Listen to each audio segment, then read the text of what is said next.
Our top story is the crisis in Venezuela this morning. Supporters of opposition leader Juan Guaido clashing with government forces as he reinforces calls for the ouster of President Nicolas Maduro. Joining me right now is the Secretary of State, Mike Pompeo, to talk more about that. Mr. Secretary, thanks very much for talking with us this morning. It's great to be with you, Maria. So first, let's set the tone here. We want to get to the latest right off the bat. What do we know about the support for Guaido from the military and security forces, and where is Maduro? So Maduro spoke last night. He went on a ramble for about an hour. It was the first time he'd come out of hiding. He's still pretty tucked away, unlike interim President Guaido, who's in the street talking to real Venezuelan people. A very stark contrast, I think, indicative of how Maduro feels about his own security. We had the most senior leader come across yesterday, leave Maduro. He was the head of the SBN, the Venezuelan intelligence service, a fellow named Christopher. And we had dozens of others, military, depart Maduro's forces yesterday. Today, they expect big rallies. Guaido has been calling for the biggest rally in the history of Venezuela. We expect that there'll be lots of people taking to the streets today to defend their democracy. But look at this stronghold of support from Russia and Cuba to Maduro, with Russia providing weapons, Cuba providing intelligence. How significant is that? Viewers need to understand this triangle of strength if we were to see this continued support. Well, it's absolutely the case for a long time. The Cubans have had an unbelievable amount of control inside of Venezuela. I think that's why you see the economy having had such problems over the last 5, 6, 7 years. You have Cubans, communists, in control of the Venezuelan economy and in control of the Venezuelan security situation. And now, on top of that, we've got an expanded role of Russia in Venezuela, also propping up the thugs that are the Maduro regime. So how far is the U.S. going to go to stop Russia from providing weaponry, stop Cuba from this support, and whether it's intelligence or support for Maduro? You've seen the work that we've done already to raise the costs for the Cubans. We've taken a handful of actions. There are more that we will continue to work on. We'll do the same for the Russians. They need to understand that it is, as President said, that they got to go. And the Russians need to have the cost for that raise. We're focused on making sure that we do everything we can to take this malign activity, which is undermining Juan Guaido, who is the duly elected leader of Venezuela, and take these supports out from underneath him so that he'll depart the country. I mean, this is critical to the United States, right? So what is the impact of this support from Cuba on the U.S.? You're talking about a region, a 3-hour flight from Miami. No, that's right. Look, this has been something. The Obama administration took a very different approach to Cuba than the one that President Trump and our team have taken. We're going to continue to challenge the leadership in Cuba and try and restore a decent way of life in Cuba as well. But our focus today is Venezuela. Maria, I think I heard you talking a little bit earlier. The humanitarian crisis there alone is staggering.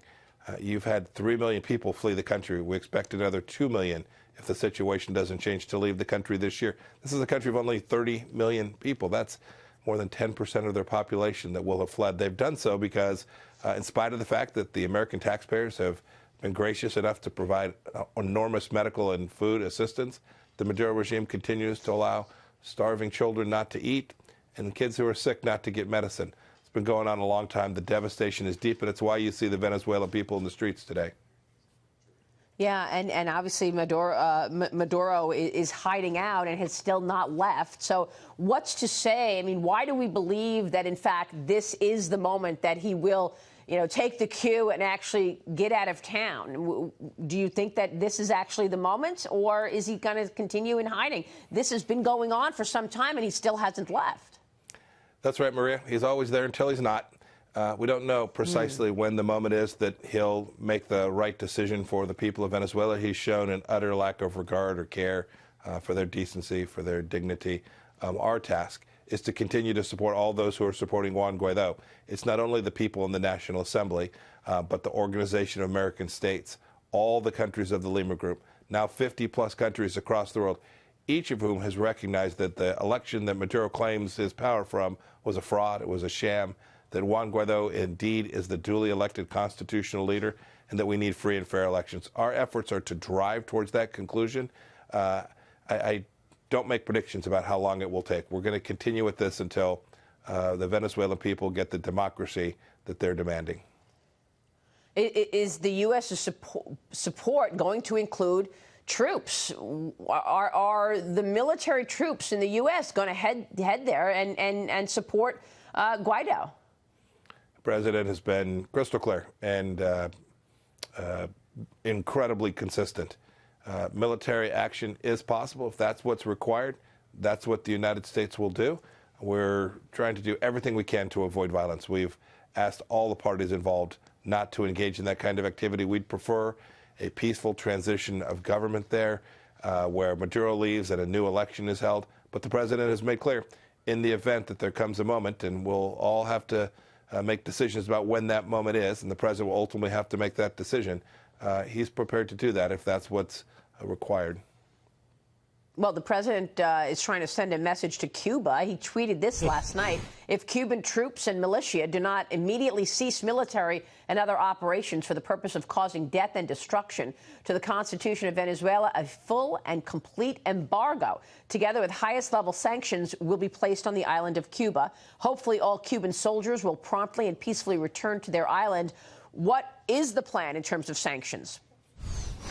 Maria, I never get ahead of the team on exactly what the sanctions will be. You saw what we did with what's called Title III of a piece of legislation back in the 90s. No administration had imposed those burdens on Cuba. We did. We've announced a set of travel restrictions, monetary restrictions. There's certainly more to follow. The president, I think, couldn't have been clearer in the tweet that he put out about the cost there will be to the communist regime in Cuba if they don't change their way, if they don't depart Venezuela, and if they don't cease their support, violent support, inside of that country. And what about Russia? I mean, how far is the U.S. willing to go to get Russia to stop providing weaponry to Maduro? So the mission's very clear. The president has laid down a very clear requirement for the Russians. They've got to leave. And most importantly, they've got to take down that support for Maduro. They are, in fact, the force that is propping up the Maduro regime. I said yesterday, Maria, there are indications that Maduro was prepared to leave and that the Russians asked him not to go. Those are very dangerous things, dangerous for the Venezuelan people, and things that create an enormous amount of risk that violence will escalate, something that I think no country in the region wants.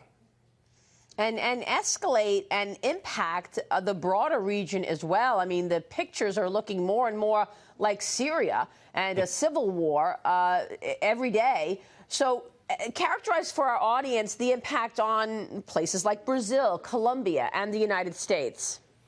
Maria, I'm not sure the analogy to Syria is appropriate. A very different set of challenges. But in terms of the humanitarian crisis, I think the scale here is now almost equal.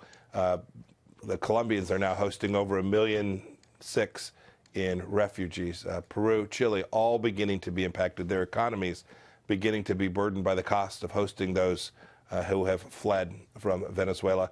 And more are streaming outside of Venezuela each and every day. I was down in Cucuta, Colombia now several weeks back. I saw where these people were coming across a riverbed, coming across because they were fleeing a place where they could not feed their kids. They could not take care of their children. And these mothers who had been so devastated, who had wanted to stay in their home country, simply couldn't do so. Yeah. And then there's also the question of Guaido. And if we were to see the military support Maduro in a bigger way, if they were to imprison Guaido.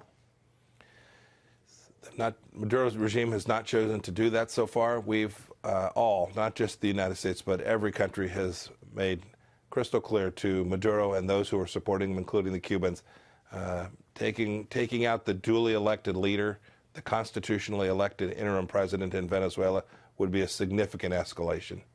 And there'll be a response if that should happen.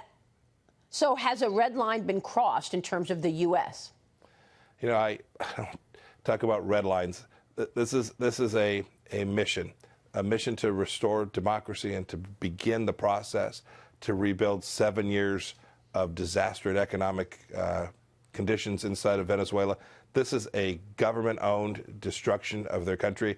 You know, I think, Maria, about all the places that have economic challenges. Some of them are caused by natural disasters. Some of them are caused because countries don't have wealth or capacity.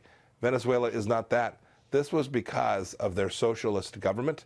This was because a leader chose not to honor the desires of his own people. And the enormous destruction of a once proud country's economy is devastating for the people of that country. And we're working to restore better conditions.